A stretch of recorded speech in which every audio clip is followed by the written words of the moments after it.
a third-rate conman, a broken-down hack. Trump takes aim at his biographer, saying Michael D'Antonio makes up stories night after night.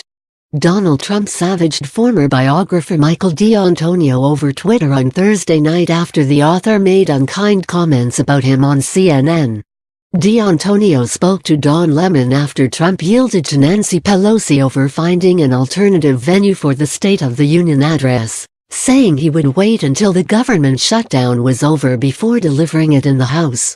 The author accused Trump of being politically afraid because poll numbers show he is being blamed for the impasse in Washington, prompting the president to hit back. Trump tweeted, "A third-rate conman who interviewed me many years ago for just a short period of time has been playing his biggest con of all on fake news CNN. Michael D'Antonio, a broken-down hack who knows nothing about me, goes on night after night telling made-up Trump stories. Disgraceful." D'Antonio also pondered whether daughter Ivanka or son-in-law Jared Kushner had been writing Trump's tweets, because they were unusually coherent and respectful. "This sounds like something Ivanka wrote or Jared Kushner. It really doesn't sound like Donald Trump's language," he said. "This is a fellow who has trouble stringing three words together in the right order, and he's also being respectful."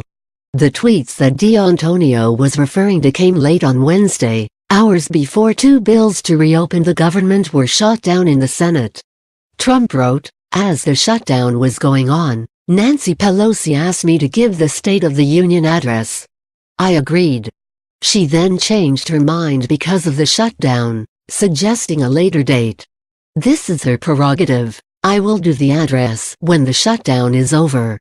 I am not looking for an alternative venue for the SOTU address, because there is no venue that can compete with the history, tradition and importance of the House chamber. I look forward to giving a great State of the Union address in the near future." Speaking about what prompted the president or his aides to pen those tweets, D'Antonio theorized that Trump had taken note of negative polling data. "The president is sensitive to polls. He understands what the polls are showing him, and he understands he's losing the battle," he said.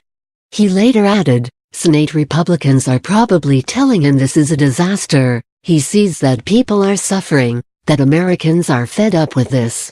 Maybe he's going to act presidentially because he's been forced to act presidentially."